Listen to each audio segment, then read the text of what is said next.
Y a todos, muchísimas gracias a los organizadores del evento, a todas las personas que han hecho posible que estemos hoy aquí hablando de bosques en este Año Internacional de los Bosques. Yo les quiero traer unas ideas respecto a la noción de los bosques como ejemplo de biodiversidad. La primera fotografía para iniciar es una reflexión sobre el tema de la delimitación de páramo para tomar decisiones de uso o de restricción a actividades mineras, que es una tarea en la cual el Instituto Humboldt está en este momento desarrollando para los distintos ministerios una investigación muy concreta con apoyo de la Dirección de Ecosistemas. Y es una imagen de los bosques, es este. Los bosques de páramo. Los páramos también tienen bosques. Los bosques de Polilepis hasta 3.600, 3.800 metros de altura. Lo cierto es que los bosques existen en una gran diversidad de formas, y esa gran diversidad de formas está asociada con no solamente con la naturaleza, digamos, ecológica o biológica, sino también con los procesos históricos de transformación que han experimentado debido a las relaciones culturales que en ellos se establecen, y que además esos niveles de transformación van desde niveles mínimos o bajos de cambio o imperceptibles hasta niveles de transformación muy grandes que nos llevan a la propuesta que les traigo sobre el trabajo de los bosques a partir de la ciudad.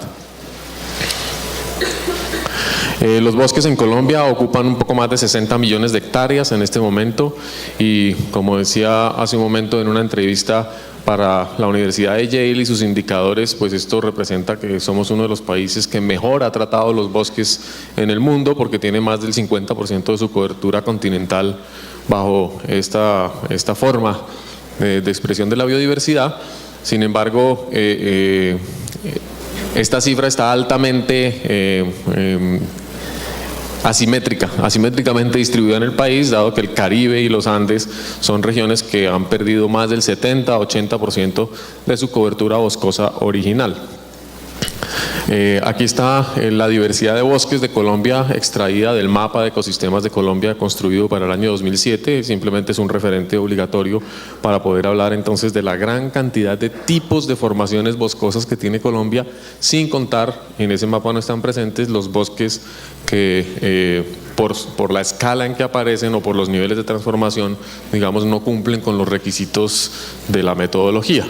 Aquí están algunos de los datos que sobre todo el IDEAM ha contribuido a construir en los últimos años en términos de la tasa anual de deforestación de 336.000 hectáreas en los años 2000-2007, lo cual querría decir que hemos perdido casi el 10% de nuestros bosques en las últimas 2 décadas. El Instituto Humboldt, a partir de distintos proyectos, lo que ha tratado y lo que es su misión es integrar resultados de investigación, conocimiento de distintas fuentes para tener una visión de qué le está pasando a los bosques y a la biodiversidad en el país. Parte de eso es el esfuerzo del mapa de ecosistemas andinos hecho con apoyo del proyecto Jeff Andes por la doctora Dolores Armenteras y varios autores adicionales, donde muestra, digamos, también la pérdida de cobertura boscosa en la región andina, las zonas, digamos, calientes, donde realmente tenemos graves problemas de avance todavía de la frontera agrícola y de deforestación, que son los que están en rojo. Igualmente tenemos, digamos, mensajes también más positivos. Los manglares de Colombia han recibido una atención muy grande, han recibido trabajos grandes, son ecosistemas bastante resilientes, con capacidad de recuperarse y de ser manejados, y las comunidades del Pacífico, por ejemplo, han demostrado que a pesar de la intensidad de la transformación y del aprovechamiento, hay muchas alternativas para conservarlos y habitarlos.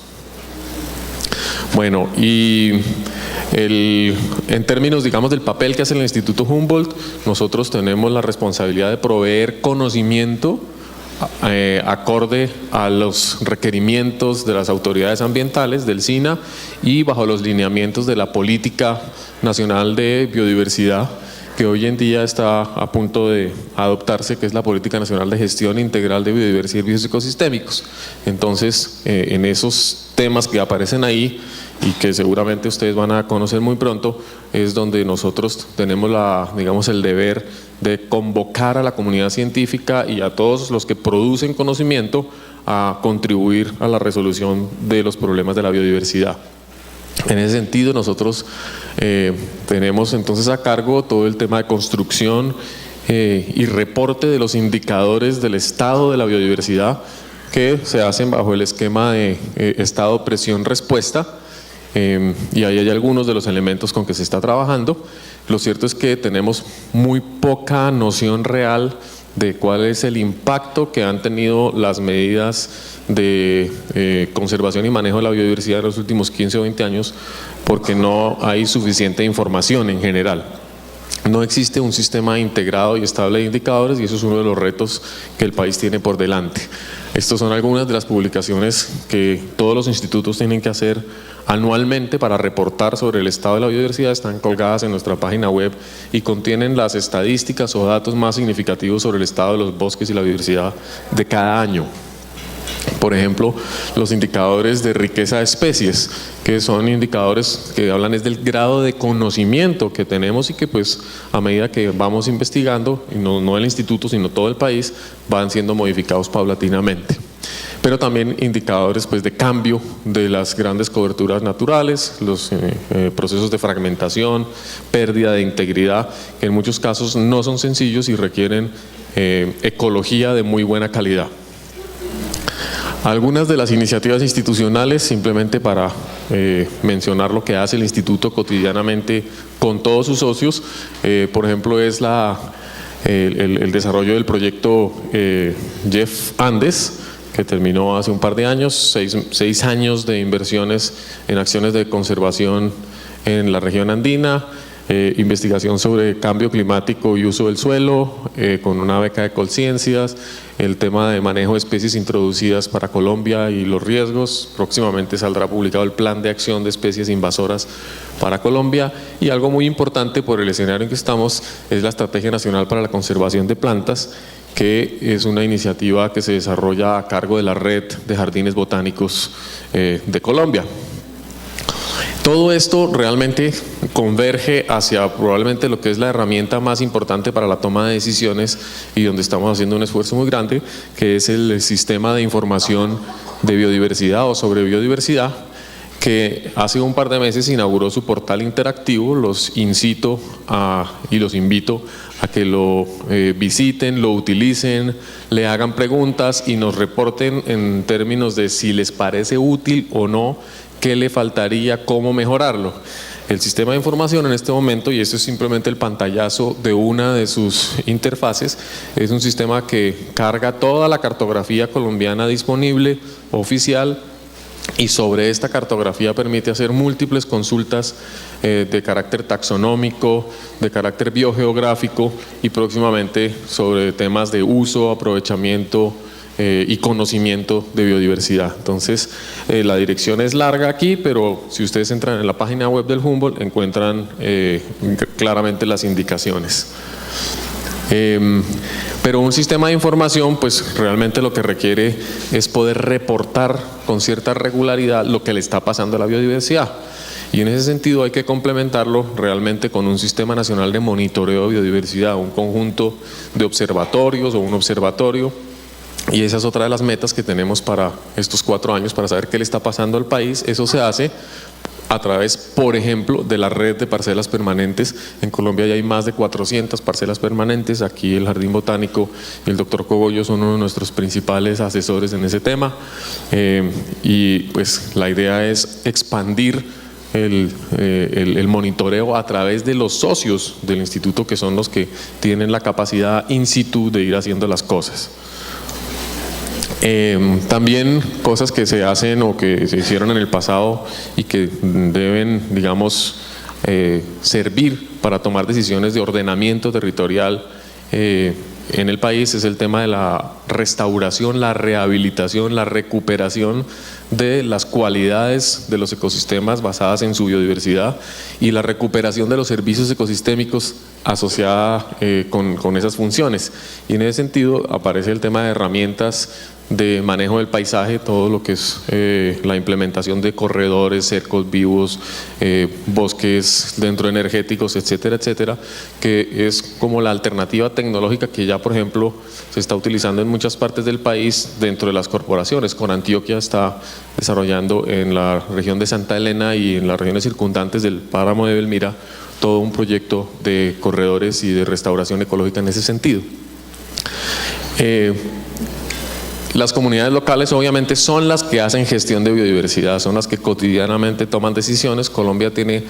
más de la tercera parte de su territorio entregada con todos los derechos a comunidades afrodescendientes y a comunidades indígenas, y son los principales custodios del bosque realmente en este momento. Más del 70% de los bosques colombianos en pie silvestres está en territorios colectivos, de manera que sería muy tonto no contar con ellos ni fortalecer su capacidad de gestión de biodiversidad, y eso es algo que implica un reconocimiento del trabajo de personas como Abel, un ecólogo en pleno sentido de la palabra, que hay que vincular con todo el conocimiento que tenemos de la biodiversidad. Bueno, temas de generación de escenarios, cómo van a ser los bosques de Colombia, qué pasa con el cambio climático, qué pasa si la minería, qué pasa si la infraestructura. Hay que desarrollar herramientas de simulación, de visualización, y hay algunos ejemplos en el instituto al respecto. Ese